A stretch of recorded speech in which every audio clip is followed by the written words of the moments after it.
Assalamualaikum warahmatullahi wabarakatuh, sahabat Karnus dimanapun teman-teman berada. Alhamdulillah kita berjumpa lagi dengan kajian Karnus spesial Ramadan di tahun ini. Pada kesempatan hari ini kita sudah masuk ke topik ketiga teman-teman. Kita akan membahas tentang satu topik yang tidak jauh dari yang kemarin kita bahas. Judulnya adalah sumber energi kehidupan. Kemarin kita sudah mempelajari tentang hubungan manusia dengan alam semesta. Betapa Allah sudah memberikan satu sistem yang memutar siklus kehidupan. Nah, kali ini kita akan mencoba untuk menyelami lebih dalam ke tubuh kitanya.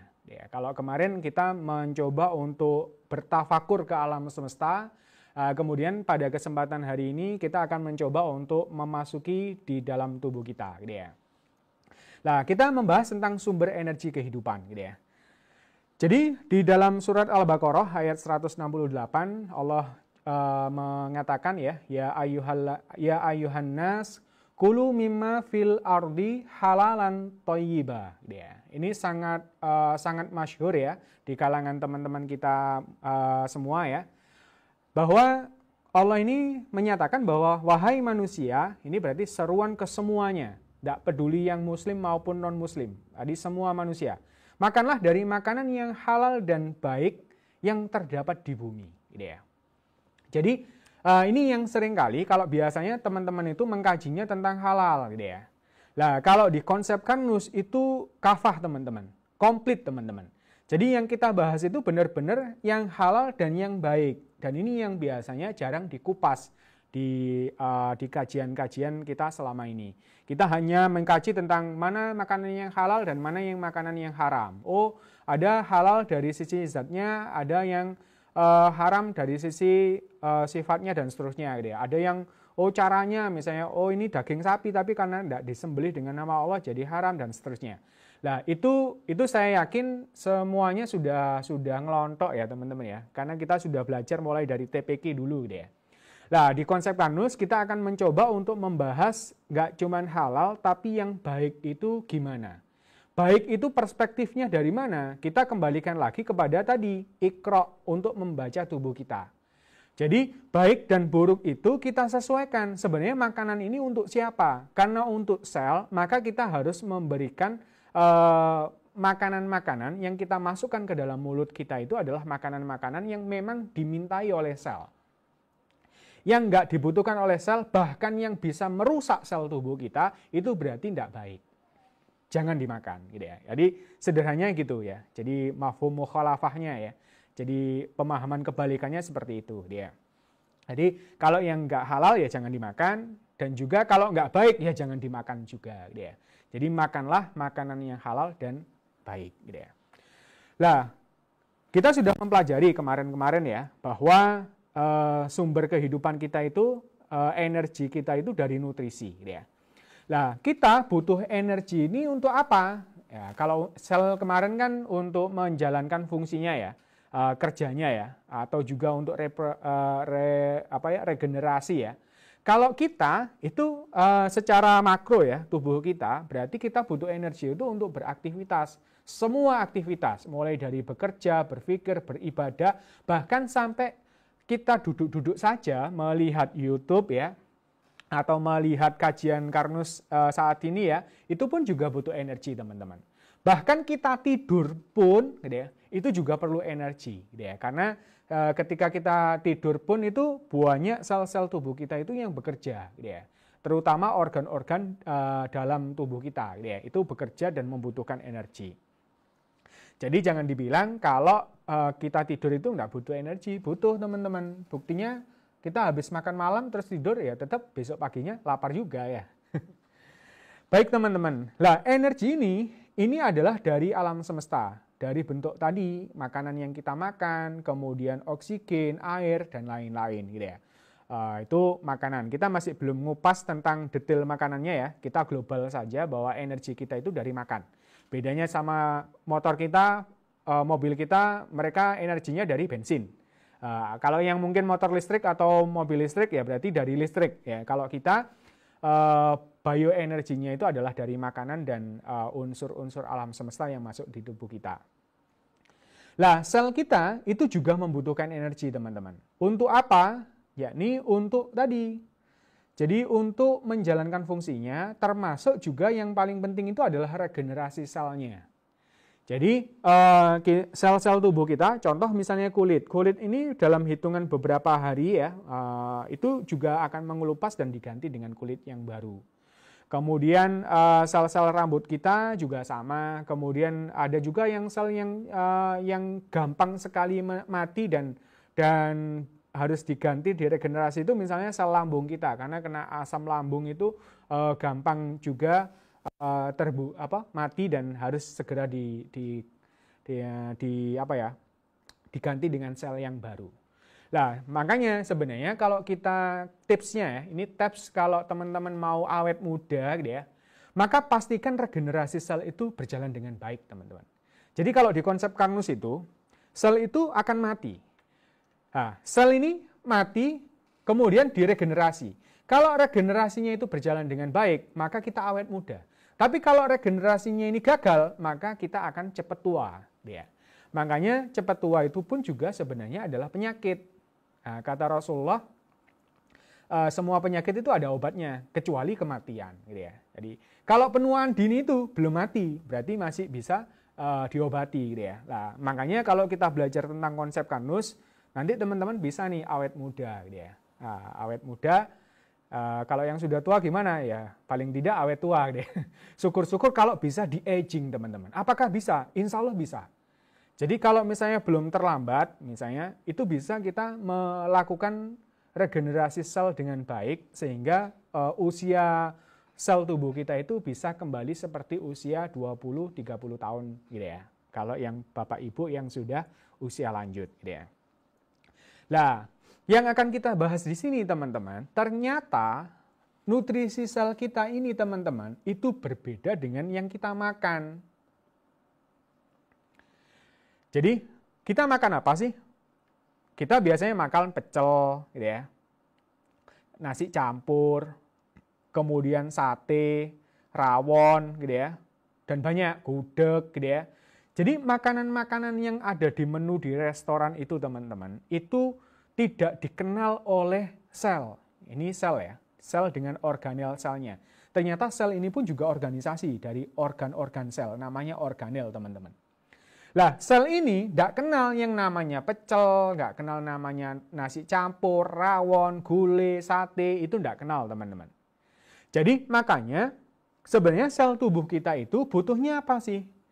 Kalau kita makan nasi, teman-teman, maka sel itu butuhnya adalah glukosa. Ya. Makanya harus dirubah dulu. Ya. Demikian pula kalau misalnya kita makan sate nih, makan daging ya, daging. Daging ini yang dimaui sel bukan dagingnya, tapi asam amino. Gitu ya.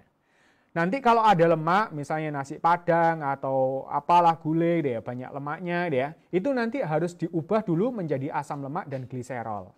Kalau kita makan sayur dan buah-buahan yang mengandung banyak vitamin dan mineral, itu juga harus menjadi ion mineralnya, kemudian vitaminnya harus dibebaskan dari ikatan untuk bisa dimanfaatkan dengan baik oleh sel. Karena ini semua, glukosa, asam amino, asam lemak, gliserol, gitu ya, itu adalah bahan bakarnya sel.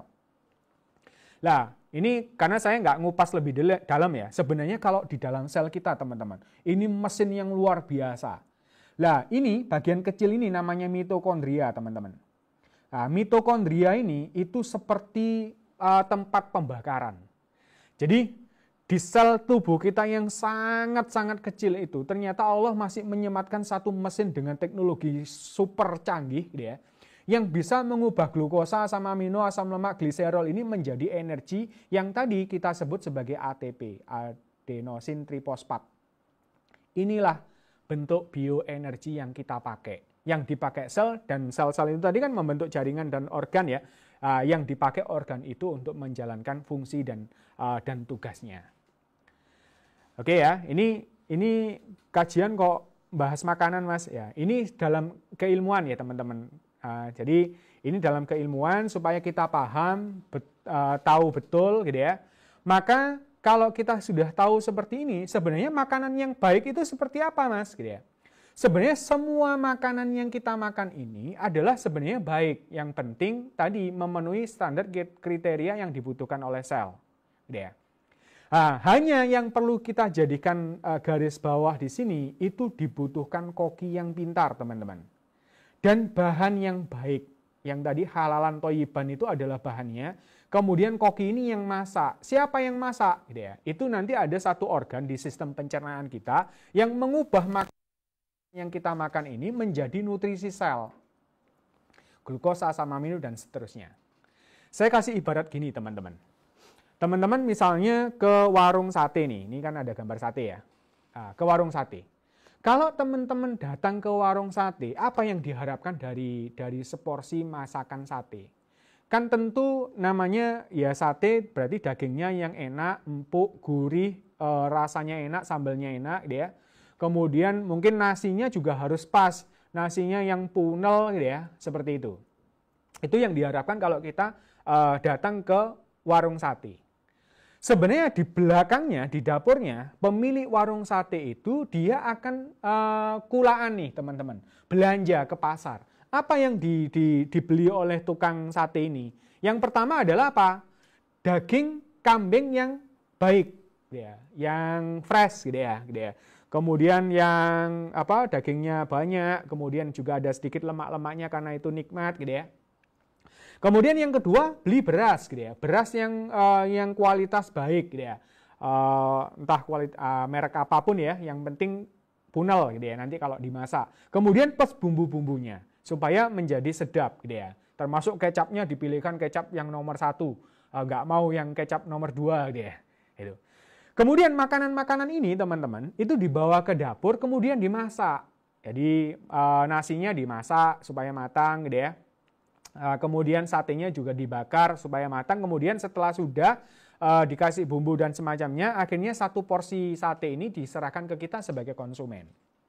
Pertanyaan saya, kalau kita jadi konsumen, kita peduli nggak beras itu beras dari mana? Mereknya apa? Kita peduli nggak itu kambing dari mana? Usianya berapa? Warnanya apa? Nggak peduli. Yang penting yang kita inginkan adalah yang nasinya punel sudah matang, satenya juga sudah matang, dan rasanya enak. Ya, ini ilustrasi teman-teman.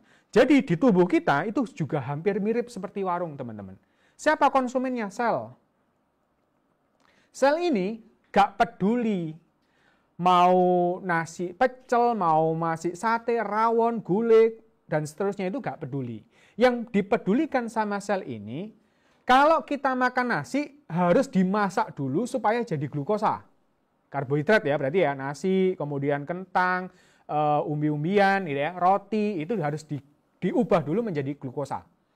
Kemudian kalau misalnya kita makan daging, nggak mau tahu. Yang penting sel itu mau taunya ketika nanti masuk ke dalam sel, itu bentuknya sudah asam amino. Kalau misalnya ada lemak, minyak dari makanan-makanan kita yang berlemak, yang penting sel itu maunya asam lemak dan gliserol. Kalau ada vitamin dan mineral harus bentuk ion dan sudah dilepaskan ikatannya supaya bisa masuk dan dimasak oleh namanya mitokondria tadi. Gitu. Oke ya.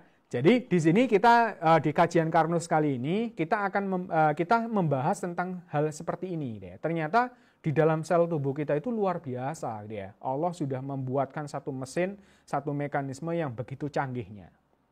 Nah, yang kedua teman-teman, selain koki yang pintar, koki ini nanti sistem pencernaan, berarti harus perlu sistem pencernaan yang baik supaya bisa mengolah ini tadi makanan-makanan kita menjadi nutrisi sel, gitu ya. Dan yang kedua yang perlu diperhatikan, makanan yang halalan toyiban, gitu ya. Halal dan baik. Makanan yang baik itu apa? Makanan yang makanan manusia, teman-teman. Jadi kalau beberapa hari yang lalu kita membahas bahwa Allah ini sudah menyiapkan makanan, misalnya dari tumbuhan, hewan, dan seterusnya. Itulah makanan yang sudah disiapkan oleh Allah kepada kita. Tumbuh-tumbuhan, buah-buahan, sayuran, hewan, itu adalah makanan yang bagi kita. Lah ternyata saking pintarnya manusia teman-teman, banyak mencoba membuat makanan tiruan. Makanan yang bukan makanan manusia. Contohnya apa? Contoh nih teman-teman.